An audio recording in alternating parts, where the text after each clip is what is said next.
Hello అందరికీ welcome back to our channel. అందరు ఎలా ఉన్నారండి? బాగున్నారా? నేనైతే చాలా చాలా బాగున్నాను. ఇవాటి రెసిపీ వచ్చేసి చిన్న చేపల పులుసు అండి. చాలా చాలా టేస్టీగా ఉంటుంది. సో ప్రాసెస్లోకి వెళ్ళిపోదామా? హాఫ్ కేజీ చిన్న చేపల్ని తీసేసుకొని మంచిగా క్లీన్ చేసుకోవాలి. తోక తల అలానే ఉంచాలి. పొట్ట భాగంలో కొంచెం చించేసుకోవాలండి, ఎందుకంటే చేదుగా ఉంటుంది.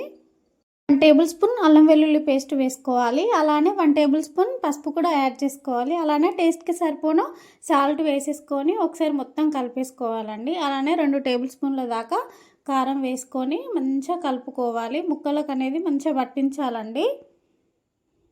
అలానే కొద్దిగా ఆయిల్ కూడా పోసేసుకొని కలుపుకోవాలి. చాలా చాలా బాగుంటుందండి ఈ కర్రీ. నాకైతే చాలా చాలా ఇష్టం.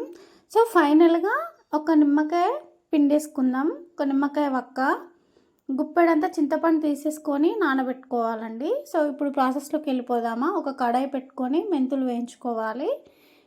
ఇలా ఒక బ్రౌన్ కలర్ రావాలండి. బ్రౌన్ కలర్ వచ్చాక ఒక బౌల్లో వేసేసుకోవాలి.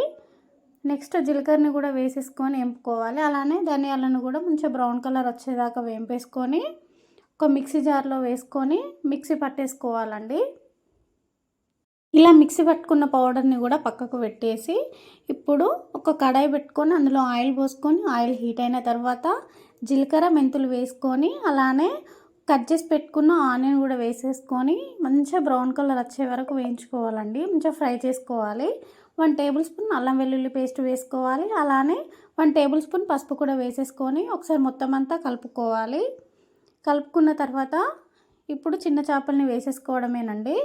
వేసుకొని మంచిగా చక్కగా కలుపుకోవాలి. ఈ కర్రీ రాగి సంగట్లోకి అయితే చాలా చాలా బాగుంటుందండి. ఇప్పటి వరకు ఎవరైనా తినని వాళ్ళు ఉంటే తప్పకుండా ట్రై చేయండి. చాలా చాలా బాగుంటుంది. ఇప్పుడు ముందుగా పెట్టుకున్న చింతపండు పులుసుని వేసేసుకోవాలి. ఇప్పుడు ఫైనల్ స్టేజ్కి వచ్చిందండి కర్రీ. ఫైనల్గా కొత్తిమీర వేసేసుకోవాలి.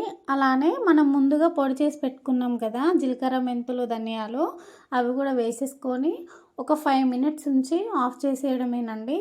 అంతే, సింపుల్ ప్రాసెస్. మీకు కనుక ఈ కర్రీ నచ్చినట్లయితే చిన్న లైక్ చెల్లండి.